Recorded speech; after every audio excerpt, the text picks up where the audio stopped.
Hello dear students, RS UP board exam YouTube channel पर आप सबका स्वागत है। तो दोस्तों, जैसा कि आप सबको ज्ञात है कि आपका 24 अप्रैल को हिंदी का पेपर है। तो दोस्तों, हम आपको लेकर आ गए हैं 200 महत्वपूर्ण क्वेश्चंस की सीरीज नंबर 2, जिसका पार्ट नंबर 1 हमने पिछले वीडियो में करा दिया था, जिसमें हमने प्रश्न नंबर 1 से लेकर प्रश्न नंबर 100 तक को कराया था।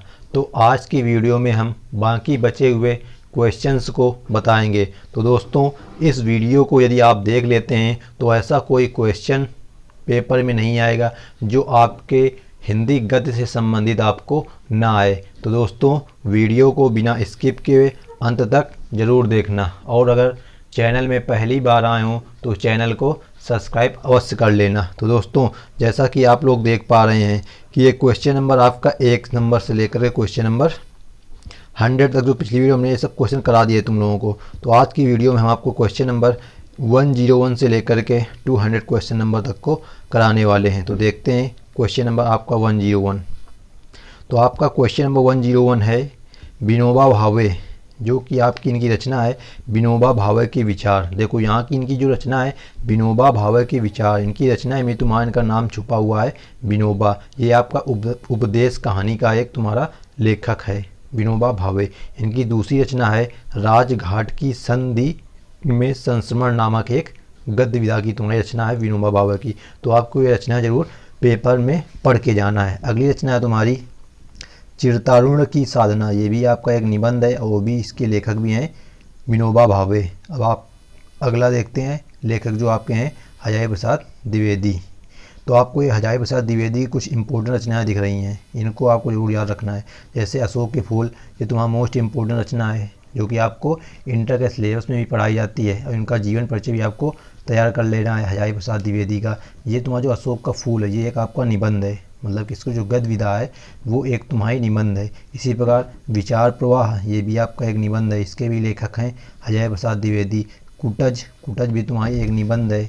कल्पलता, ये भी आपका एक निबंध है। तो ये आपके हो जाते हैं हजारी प्रसाद द्विवेदी के 4 निबंध।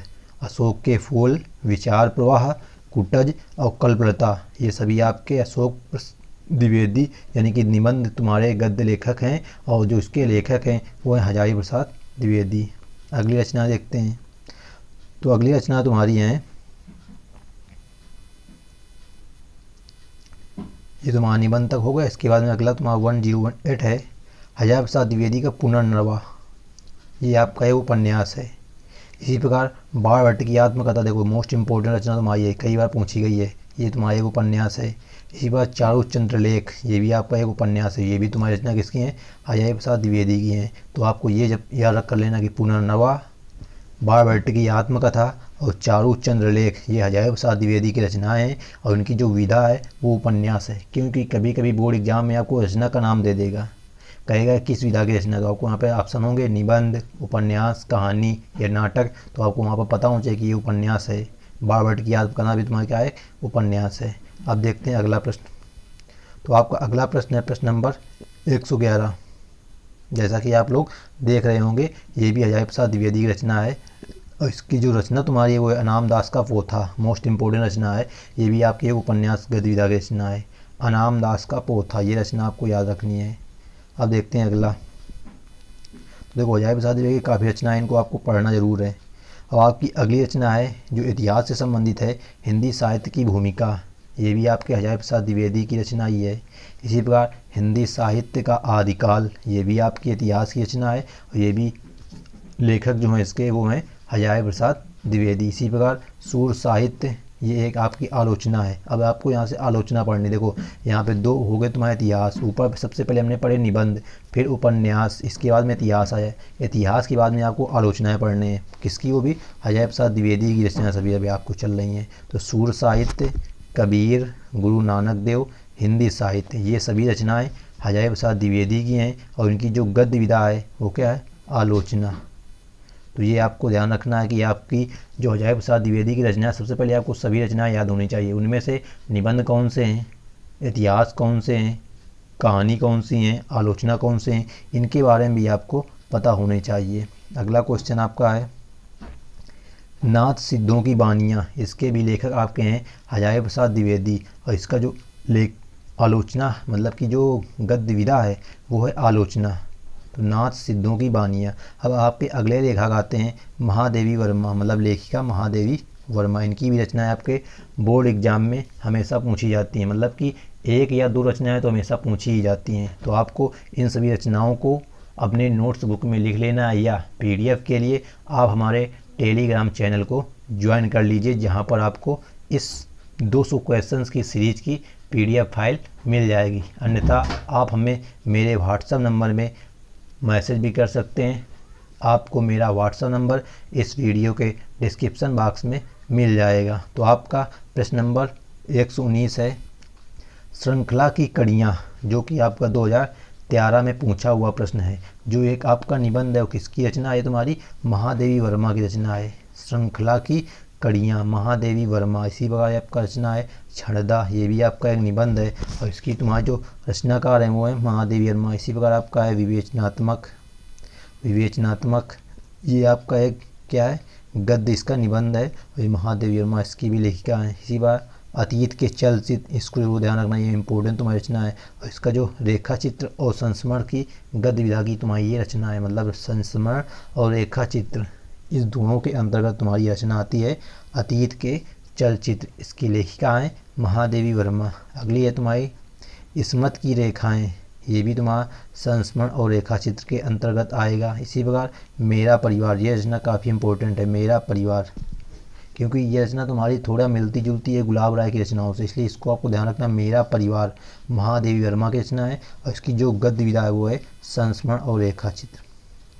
इसी प्रकार अगली आपकी रचना है पथ के साथी, मतलब रास्ते के हमारे साथी, जो रचना है वो तुम्हारी किसकी है? महादेवी वर्मा की रचना है और इसकी जो गद्य विधा है वो है संस्मरण और रेखा चित्र। अब आपके अगले लेखक हैं रामवृक्ष बेनीपुरी। इनकी भी रचनाएं आपके बोर्ड एग्जाम में हमेशा पूछी जाती हैं। तो लिखा पहली रचना है पतितों के देश में, पतितों के देश में, जो कि 2017 में एग्जाम में पूछी गई थी। इसकी जो गद्य विधा है वो है उपन्यास। पतितों के देश में की गद्य विधा है उपन्यास। इसके लेखक हैं रामवृक्ष बेनीपुरी। अगला है चिता के फूल, तो ये भी आपकी एक कहानी है और इसके भी लेखक हैं रामवृक्ष बेनीपुरी। चिता के फूल कहानी गद्य विधा की रचना है, इसके लेखक रामवृक्ष बेनीपुरी हैं। दोस्तों आप अगर ऐसा पढ़ के याद करोगे तो आपको रचना जल्दी याद होंगी और जल्दी से आप इनको भूलेंगे नहीं। अगली रचना है माटी की मूर्तें, ये तुम्हारी एक रेखा चित्र गद्य विधा की रचना है और इसके जो लेखक हैं वो है रामवृक्ष बेनीपुरी। अब देखते हैं क्वेश्चन नंबर 129। तो क्वेश्चन नंबर 129 है अम्रपाली। अब यहाँ पे अम्रपाली तुम्हारी एक नाटक है, तुम्हारा अम्रपाली है यहाँ पे एक नाटक है। किसका नाटक है? रामवृक्ष बेनीपुरी का एक नाटक है। इसी प्रकार जंजीरें और दीवारें, जंजीरें और दीवारें, ये आपकी एक संस्मरण गद्य विधा की रचना है। इसके लेखक रामवृक्ष बेनीपुरी हैं। इसी प्रकार गेहूँ और गुलाब, ये इंपॉर्टेंट रचना है। गेहूँ और गुलाब, ये आपका एक निबंध है। इसके लेखक रामवृक्ष बेनीपुरी हैं। इसी प्रकार पैरों में पंख बांधकर, पैरों में पंख बांधकर, ये भी आपकी रचना 2016 के बोर्ड एग्जाम में पूछी गई है और भी कई बार पूछी गई है, बट यहाँ पे सन नहीं पड़ा हुआ है। तो आपको इन रचनाओं को याद जरूर करना। ये ना सोचो दोस्तों आप लोग ये रचनाएं कहीं पूछी जाती है, यही रचनाएं आपके पेपर में हमेशा आती हैं और आप लोगों को पता नहीं होता तो क्वेश्चन आपको गलत हो जाता है। तो ये आपका एक यात्रा वर्णन है पैरों में पंख बांधकर और इसके लेखक हैं रामवृक्ष बेनीपुरी। आपकी अगली रचना है सेवाग्राम की डायरी, सेवाग्राम की डायरी, ये एक आपकी संस्मरण गद्य विधा की रचना है। इसके लेखक श्री राम शर्मा हैं। इसी प्रकार सन 42 के संस्मरण, देखो इसमें संस्मरण पहले से लगा है तो ये संस्मरण विधा की रचना हो गई। इसके लेखक श्री राम शर्मा हैं। इसी प्रकार शिकार, अब शिकार तुम्हारा एक शिकार साहित्य के अंतर्गत आता है, गद्य साहित्य, तो इसके लेखक श्री राम शर्मा हो जाएंगे। अगला क्वेश्चन तुम्हारा है प्राणों का सौदा, ये आपका एक शिकार साहित्य है। प्राणों का सौदा शिकार साहित्य की रचना है। इसके लेखक भी हैं श्री राम शर्मा। इसी प्रकार बोलती प्रतिमा, बोलती प्रतिमा भी तुम्हारे श्री राम शर्मा की एक प्रसिद्ध रचना है और शिकार साहित्य गद्य विधा की रचना है। इसी प्रकार जंगल के बीच में, जंगल के बीच में भी श्री राम शर्मा की एक शिकार साहित्य की रचना है। तो ये हो जाती तुम्हारी कुछ श्री राम शर्मा से संबंधित शिकार साहित्य की रचनाएं, क्योंकि यहाँ पे इन्होंने केवल सब शिकार साहित्य से ही संबंधित क्वेश्चंस यानी कि रचनाओं की वर्णन किया है। 2 यहाँ पे आपको संस्मरण है, उसके अलावा सब श्री राम शर्मा के तुम्हारे शिकार साहित्य हैं। आपके अगले लेखक हैं काका कालेलकर। काका कालेलकर, तो क्वेश्चन नंबर 139 है। काका कालेलकर की रचना है जीवन का काव्य। इनका जो निबंध का ये संग्रह है जीवन का काव्य, ये आपका एक निबंध संग्रह की रचना है और इसके लेखक हैं काका कालेलकर। इसी प्रकार सर्वोदय, ये भी आपका एक निबंध है, इसके लेखक भी काका कालेलकर ही हैं। तो आपकी ये हो जाती हैं निबंध संग्रह की काका कालेलकर की 2 रचनाएं, जीवन का काव्य और सर्वोदय। इसके लेखक हैं काका कालेलकर और ये निबंध संग्रह की रचनाएं हैं। अब देखते हैं अगला क्वेश्चन। तो अगला क्वेश्चन तुम्हारा है काका कालेलकर से संबंधित ही जीवन लीला। जीवन लीला ये आपका एक आत्मचरित है, इसके लेखक भी हैं काका कालेलकर। अगला है हिमालय प्रवास, ये आपका एक यात्रा वृत्तांत है। देखो दोस्तों, आपको यहाँ पे ध्यान क्या रखना है, जैसे कोई यात्रा का बात आ रही हो तो हिमालय प्रवास, अब हिमालय प्रवास मतलब हिमालय में रहना, तो वहाँ हम जाएंगे, तो मतलब यहाँ पे क्या यात्रा की बात हो रही है, तो इसलिए यह किसकी विधा है, यात्रा वृत्तांत की तुम्हारी रचना है। इसके लेखक हैं काका कालेलकर। इसी प्रकार लोक माता, अब लोक माता तुम्हारा एक संस्मरण गद्य विधा की रचना है, इसके लेखक भी तुम्हारे हैं काका कालेलकर। इसी प्रकार एक तुम्हारा एक रचना स्वयं है यात्रा वृत्तांत की रचना है, मतलब उसका नाम ही यात्रा वृत्त है, इसके लेखक हैं काका कालेलकर। इसी प्रकार आपकी अगली रचना है उस पार के पड़ोसी। उस पार के पड़ोसी मतलब कहीं जाने के लिए कही जा रही बात यहाँ पे, तो यहाँ पे क्या हो जाएगा, यात्रा वृत्तांत हो जाएगा। इसके लेखक हैं काका कालेलकर। इसी प्रकार आपकी एक संस्मरण नाम की रचना है, मतलब उसका रचना का नाम ही है क्या है, संस्मरण, और इसकी गद्य विधा भी तुम्हारे संस्मरण है, इसके लेखक भी हैं तुम्हारे काका कालेलकर। अगली तुम्हारी रचना है बापू की झांकियाँ। ये इंपॉर्टेंट रचना है, इसको आपको ज़रा ध्यान रखना है, वेरी वेरी इंपॉर्टेंट है। बापू की झांकियाँ ये आपकी एक संस्मरण है और इसके लेखक हैं काका कालेलकर। इसी प्रकार आपके अगले लेखक अब हैं विनय मोहन शर्मा।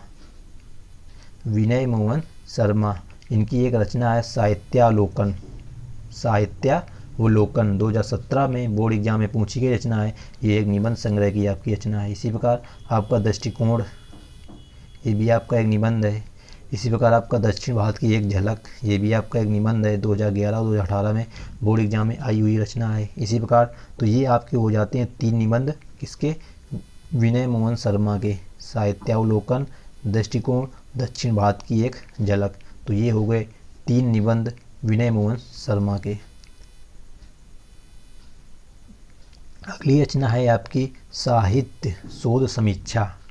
साहित्य शोध समीक्षा ये आपकी एक आलोचना है। इसी प्रकार एक आलोचना आपकी है भाषा साहित्य समीक्षा।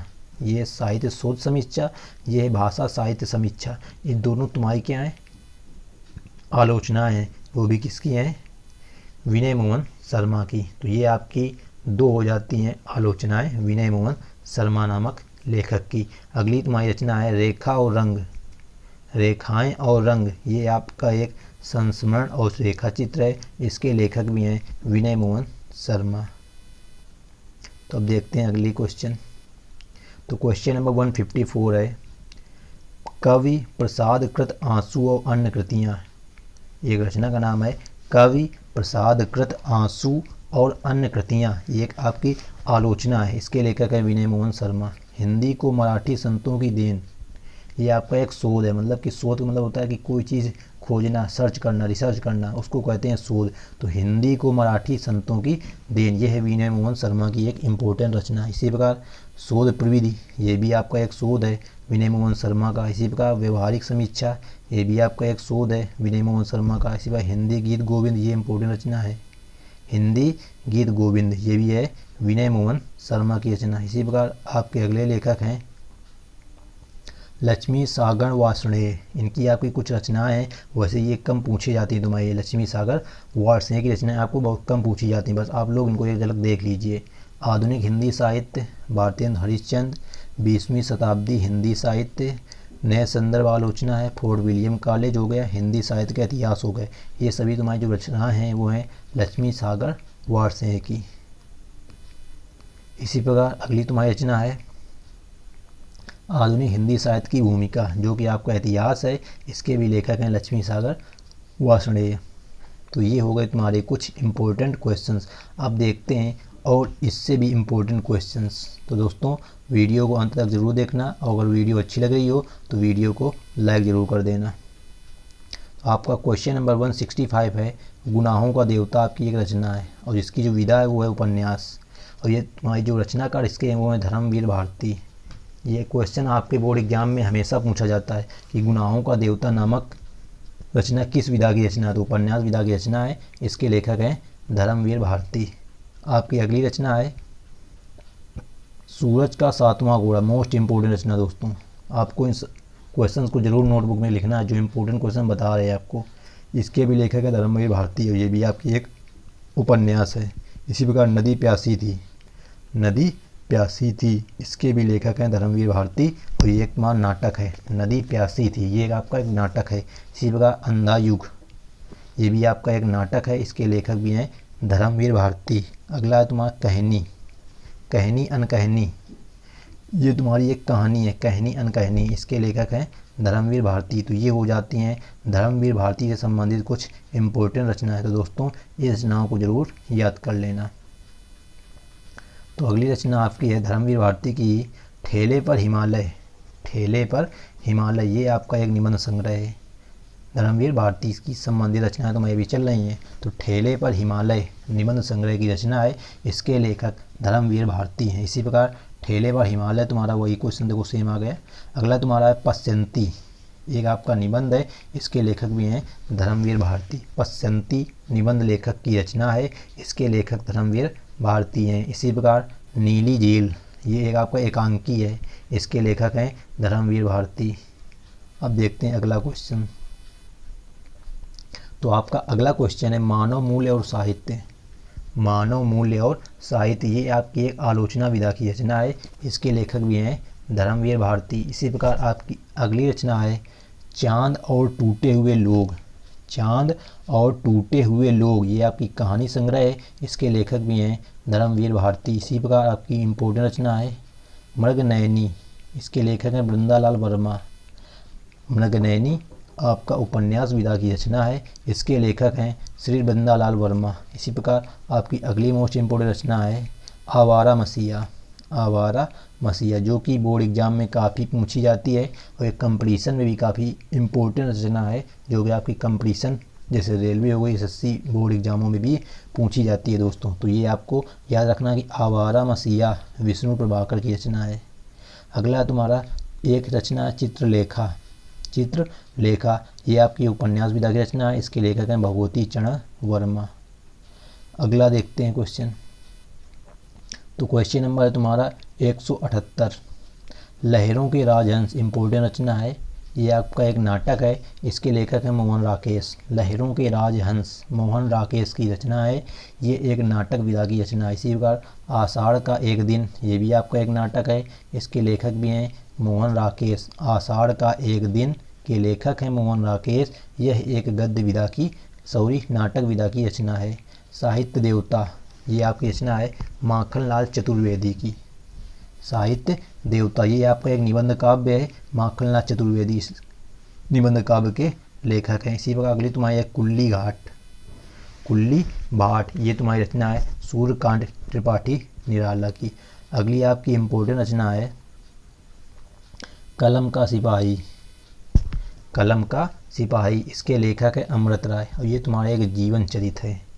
2012, 15, 16, 17, 18 मतलब काफ़ी इम्पोर्टेंट रचना है, इसको आपको जरूर याद रखना है। कलम का सिपाही अमृत राय की एक प्रसिद्ध रचना है, जिसकी विधा है जीवन चरित्र। इसी प्रकार आपका अगला प्रश्न है निराला की साहित्य साधना, इसके लेखक हैं डॉक्टर रामविलास शर्मा, ये एक आपका समालोचना है। इसी प्रकार अगली तुम्हारी रचना है उग्र, शर्मा उग्र अपनी खबर, ये आपकी एक रचना है। मेन रचना तुम्हारी है उग्र नाम से, मगर यहाँ पे पूरी नाम लिख दिया गया है शर्मा उग्र अपनी खबर, ये आपकी आत्मकथा है, इसके लेखक है पांडे बेचैन शर्मा, उनका पूरा नाम है पांडे बेचैन शर्मा, तो आपको ये भी याद रखनी है। अगली लेखक आपकी है हरिवंश राय बच्चन, क्या भूलें क्या याद करूं, क्या भूलें क्या याद करूं, ये आपकी एक तुम्हारी आत्मकथा है हरिवंश राय बच्चन की। क्या भूलूं क्या याद करूं, 2012, 2013, 2014। देखो कितनी इंपॉर्टेंट रचना है। क्या भूलें क्या याद करूं, हरिवंश राय बच्चन। नीट का निर्माण फिर, नीट मतलब होता है घोंसला, मतलब घोंसले का निर्माण फिर से करें, तो ये एक आत्मकथा, ये भी इंपॉर्टेंट रचना है, हरिवंश राय बच्चन की है।